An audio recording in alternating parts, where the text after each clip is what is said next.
Hey, what's up guys? This is Irvin here today doing a re-upload of this video, or re-recording I should say. Mike was a little messed up in the last recording, so we're just doing this straight over again. So, yeah, Boruto's power scaling. I'm gonna be real with you guys. A lot of major issues with it, at least in the way that I see it. Now, if you're somebody who only watches the Boruto anime, you're not gonna probably want to jump into this video. I'm just letting you know, because I'm gonna be talking about a lot of the stuff in the manga. We're going to talk about the stuff in the anime too. And just giving anybody a heads up, I don't keep up with the Boruto anime like that. I watch clips here and there, so I know there might be some people saying, well, you know, there's feats that happened in the Boruto anime that you don't know about, and the Boruto anime has canon, all this other stuff, right? And that might be true. But I'm all the way caught up with the manga. I keep up with the manga every time it comes out. And I'm mainly going to be referencing the power scaling as it relates to the older cast and how they relate in the newer story, or Boruto, for example, right? Now, off the bat, I want to say this also.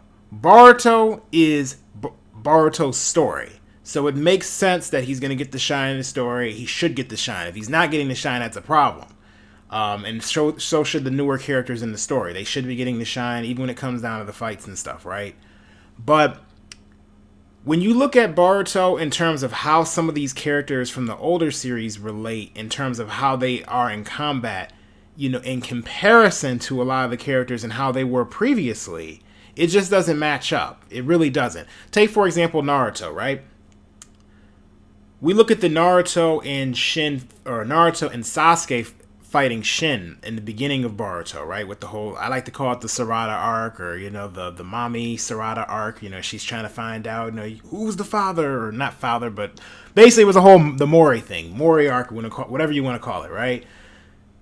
With Shin Uchiha, he had the Sharingans all over his body. He had the Mangekyo Sharingan, but you had Naruto and Sasuke utilizing abilities that should not have even been necessary. For example, Biju mode. You know, really, we even saw Naruto do a little bit more than that, but Biju mode, we saw Sasuke running the Rinnegan. And yes, they did win that fight, but the fact that they even had to use those abilities, and then you look at Sakura was there along with them, being the full Team 7, it just seems a bit unnecessary. Now, Shin might have been, you know, like, he wasn't a real Uchiha. He may have had all those Sharingans or whatever, but what was he really running in comparison to people that we've previously seen them fight that really constituted them to be able to bust out some of their most powerful abilities as a squad? You know, like, if that. Keep that in mind, right? Now, you could say, well, they were rusty. That was the whole thing that they kind of stressed in the story. Even Shin stressed that, right? And I'm like, yeah, it would be true. So let's say that we let that slide, right? That doesn't really explain a lot of the other things that happen later on throughout the story. You look at later on with Momoshiki, right, for example. Now, Momoshiki was an Otsutsuki. We do have to talk about that. You know, he was an Otsutsuki. They're the most powerful clan, aliens from another world. We expect their abilities to be greater than that, you know, on average. Now, one of the things that was stated in the series, they would say, well, Kaguya was afraid of Momoshiki.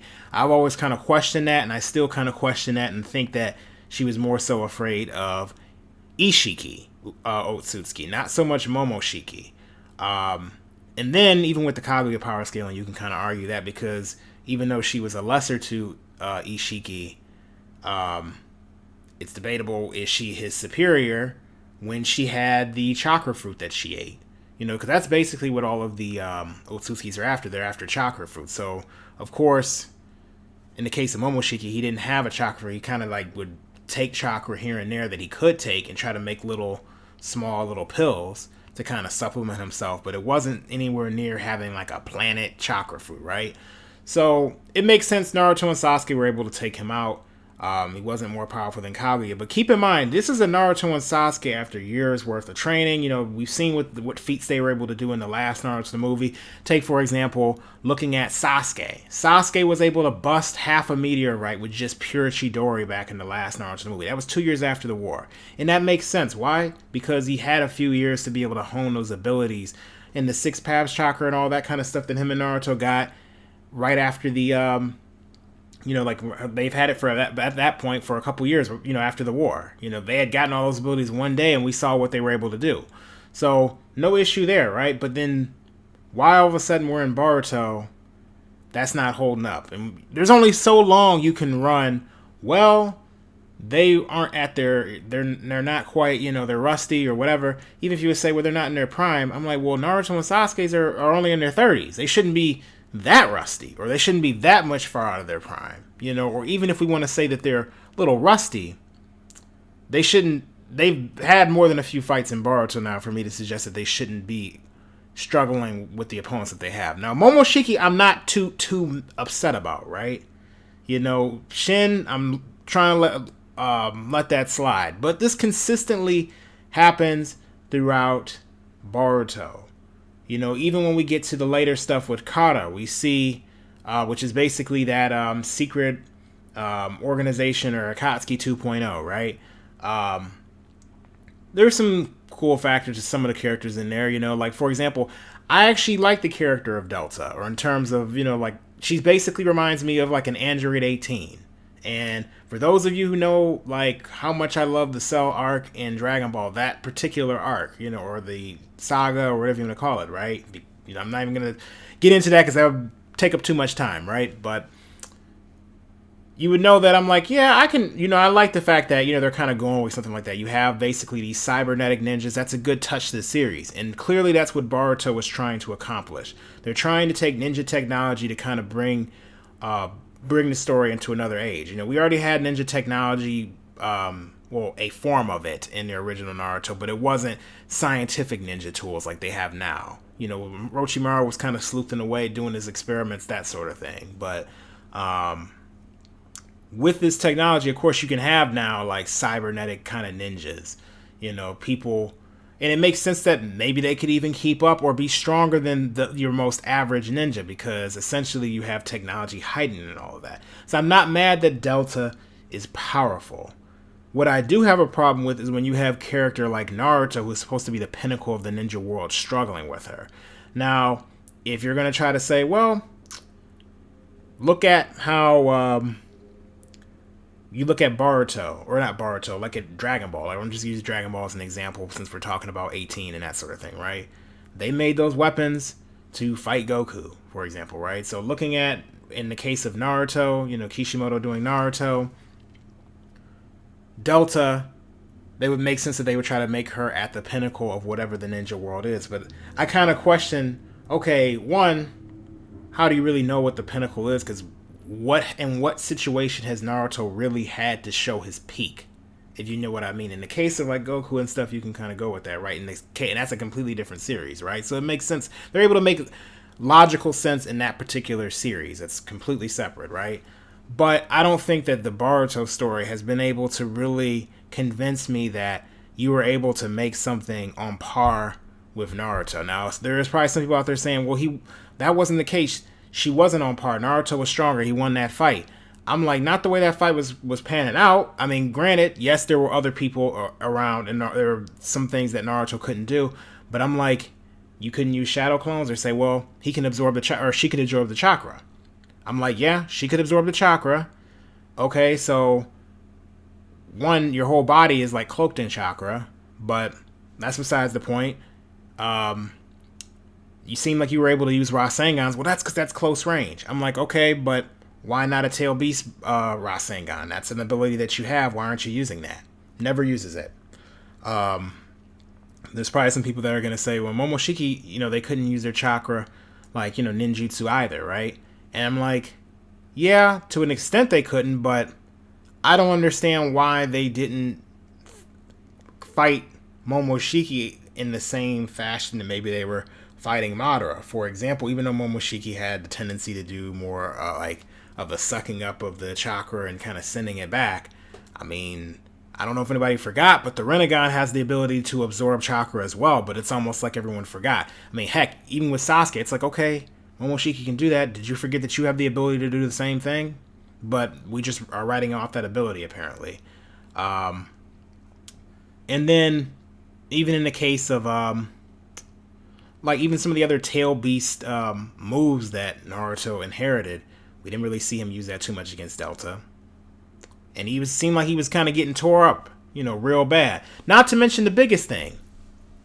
Where is this mode? Everyone's saying that this mode, well, he's using Six Paths mode, right?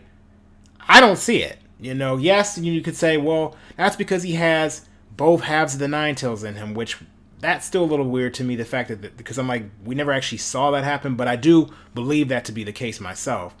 Since obviously, if he had another half of Kurama out there, he probably wouldn't be too worried. The fact that Kurama just faded away, he probably would know, okay, he's good to go, right? But after the whole Baryon mode thing in the manga, if you're caught up with the manga, but where's the truth-seeking orbs? I don't know where that is. You know, where's the ability to flight? Did he lose all that when he lost the sun symbol on his hand? Like when he lost his arm, you know, because he did lose his arm, and that was the power that had like all those abilities, the creation of all things that he used to heal Kakashi, like give him a new eye and save Guy and all that. Did he lose all of that? I just would like a little clarity of that in the story. I think it's necessary. You know, at least, I mean, it's not necessary to tell a story. Let's be real. It's actually not necessary to tell the story of Boruto, but if you're somebody coming into the story from the previous series, it takes you out of the story a little bit. So let me stress that point. You don't need it. If you're just like a Boruto watcher, they're actually doing fine with their narrative with not really having to dive into that, because that's stuff dealing with Naruto, not Boruto. But the fact that, but if you're transitioning over, then yeah, you're going to question a whole lot of stuff like this. So yeah, a lot of the abilities that they use are not even, like, are non-existent. Then you get to the fight with, like, Jigen, Ishiki, right? I don't really, funny enough, it's going to sound weird. It's probably going to sound like I'm contradicting myself a little bit to you guys, but with Ishiki, right? It makes sense a little bit that Ishiki would be able to beat them, but not for the reasons that the story really shows, right? If Ishiki is at Kaguya's level, or even near it, for example, right? Or more powerful, however we want to go about it, right? Then it makes sense that I'm like, okay, I could see him being able to win, you know, especially if you're trying to hype up this new villain, you're trying to show he's a threat. But my question to that is, well, one, you know, I don't understand why Naruto and Sasuke weren't really even using their abilities with him. They used Susanoo. Naruto used a little bit of Kurama mode, but no three-headed Kurama, no giant Rasen shurikens, you know, none of that. None of their ninjutsu, no, like not a single Biju Dama in this whole show so far, right? And yes, I know you're like, oh, well, who cares? But it's like, no, listen, like, no, not a single one. I'm like, and I mean, yeah, he spammed that a lot in the original, but dang it, that's one of his most powerful moves. Like, you would think he would use it on at least somebody. Or at least figure out a way to be able to do it. And even taking that aside, again, getting into some of his other moves that are a bit closer range where you would think he would be able to slip it in, it still doesn't make sense. Even in terms of durability feats, you know, don't forget Naruto survived a planet splitting attack before, and he wasn't even, it didn't appear that he was in six paths. When they say he was in six paths, I don't understand how he was. Don't even look the same, but except for the eyes, but that's what they say. And just comparing it to, and then even looking at the times in which Naruto and them fought versus now, some of that stuff just is just weird, matching it up with some of the younger generation. I feel like the younger generation, although I understand the theme of the story that they have to surpass the next generation, that's kind of the theme the story likes to go with, I don't think that the environment that is being established constitutes a push for somebody to evolve at a rate that they should be able to surpass the younger or the older generation, in this case Naruto's generation, in the same fashion. Or even if they were to do that, right? Let's just say that they, you know, they're keeping up. The fact that Boruto and Kawaki, which Kawaki's not, Uchiha, he's not any of that stuff. He's just kind of like test tube experiment, right? Are fighting at a level that they are making Part 1 Naruto and Sasuke just look pathetic and almost make the beginning of Part 2 Naruto and Sasuke look like they weren't anything, you know, in some ways. I find that a little bit hard to swallow. I just think it's like a little bit it just doesn't make sense as much as I would like. I don't know, guys. I'm curious what you think about that, but let me just reel it back before I wrap this whole thing up. So we talked a little bit about Shin. We talked a little bit about Naruto. We've seen, not to mention, I've seen bits and pieces of clips and heard from a lot of different people that Sasuke's constantly running out of chakra in Boruto. You have, and he's getting thrown around, knocked around by people he shouldn't be getting knocked around by. And in the case of Naruto, I mean, heck, I have seen some clips where he's just constantly Biju mode, Biju mode, Biju mode, Biju mode. I'm like, dang, are we really just doing this? Biju mode every few seconds? I mean, I know another series that does that with their stuff, but I'm like, I don't know. It just, I would have preferred they have kind of handled it kind of like the last Naruto the movie. He's using maybe bits of his chakra here and there, maybe focusing it in his hand, treating, kind of giving the Hokage a bit more of a mystery. I actually think, now I will say this about the series, I think it's fantastic. This is going to be strange to some of you out here. It's fantastic that they actually did kill off Kurama and they did get rid of Sasuke's Rinnegan. And some of you are going to be like, what? I love that. And I'm like, yeah, I love Kurama. Like I love the Biju mode and, Sasuke's Rinnegan and all that too, right? But it makes more sense for the narrative of the story for them to do that and for the power scaling of the story, right? They want Boruto and they want Kawaki to shine. They want them to have a role. And of course, it makes a little bit of sense why Boruto would be powerful too, because he was born of somebody who had like Hagoromo, Six Paths Chakra plus Uzumaki and Nine Tails influence and all that, and Hyuga mixed in, right? So that makes a little bit of sense. He's going to be a little bit stronger than the average ninja, right? Or a bit stronger, or have a lot of potential to be at that level, or even maybe potentially reach, similar levels, right? But again, we have to notate Naruto and Sasuke were not just like the strongest of their generation, not just maybe the last few generations, not even just stronger than Hashirama or Madara pre-Six Paths, but, several millennia. Like, they're some of the strongest shinobi ever, So, again, to be just kind of passed up just like nothing happened. Yeah, that's, like I said, that's an issue. That's a major issue. At least make it make sense, or at least have it be a fitting opponent, and have it happen later on down the line for it to add up.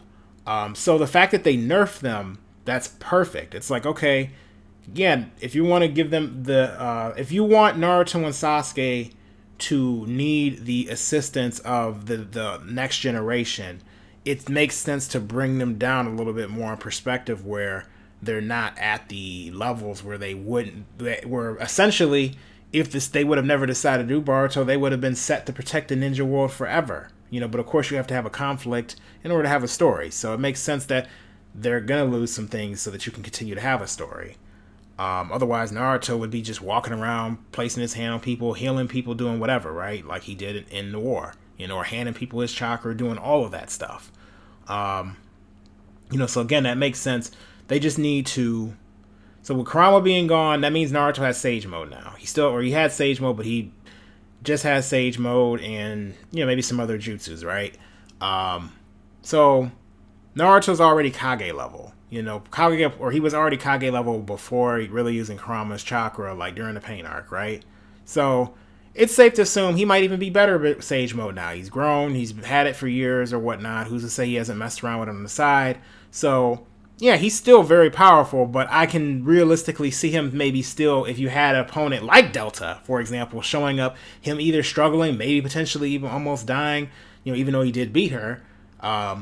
But, somebody like that, it makes sense. Like, okay, you're going to need some help. In the case of Sasuke, he's only running, one Sharingan and maybe a Mangekyo Sharingan or EMS, but that's not his Amaterasu eye. So, he may be able to have some stronger Genjutsu, but maybe, with it being a cybernetic ninja, he can't use, like his Genjutsu effectively on something like that, right? Which would make sense. I can understand it. It makes a lot more sense for the story. So maybe you would have somebody like the newer generation Kawaki, Boruto, who's more used to that kind of stuff, in a timeskip fashion, being able to take out those threats. That's really where I'm getting at. A lot of stuff they don't have the characters really doing, and it just seems like they're kind of just sacrificing all of that and telling the story, but not really telling it.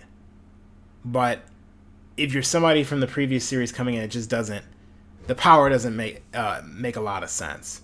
And again, I know some of you out there might be upset, like, well, why do you think it was okay to just remove Kurama? Well, first off, I don't think Kurama's gone forever, but I do think that he's probably at least going to be gone long enough for them to tell the story they want to tell with Boruto. Meaning, Boruto is at least going to have to be to a point where he's going to be in a predicament where they are going to need him to do the responsibility that they normally would expect Naruto and Sasuke to do.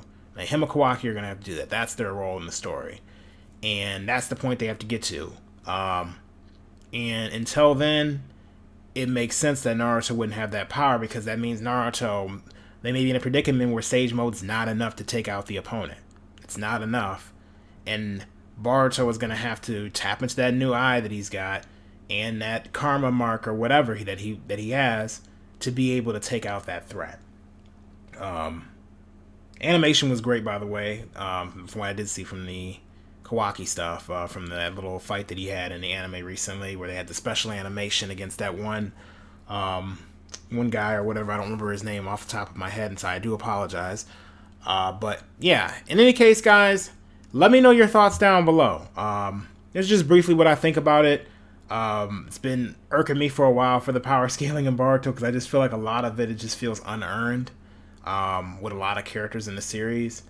And I think that's what kind of sometimes takes me out of it in terms of when I see clips. I think what I like best about Boruto, the anime, when I do look at it, is more so the slice of life parts rather than the fights themselves, because I just think the scaling is just, it doesn't add up. And it's not because that characters cannot be stronger, but a lot of the fights feel, or a lot of the, for the climate that they're supposed to be in, where it's supposed to be times of peace and prosperity, and they even push this even further, even with Konohamaru in the beginning, where he's like fighting against some dude and he shows him the Rasengan and like kind of blows it past his head, because he thought Konoha ninja are weak because they're in peaceful times. Oh, that's another thing. Konohamaru, from what I at least do see from the anime or what I'm hearing, and even from the manga, gets thrown around so much, and that's another problem right there. But in any case, guys, let me know what you think down in the comment section below. Just go ahead, make sure you give us a like, or give us, because I'm thinking of the Shining Otaku channel. Please throw a like up on this video, guys. I'd appreciate it. Also, I would say, yeah, just let me know what you think as far as the, what you would like to see in Boruto. Anyway, guys, I will see you later.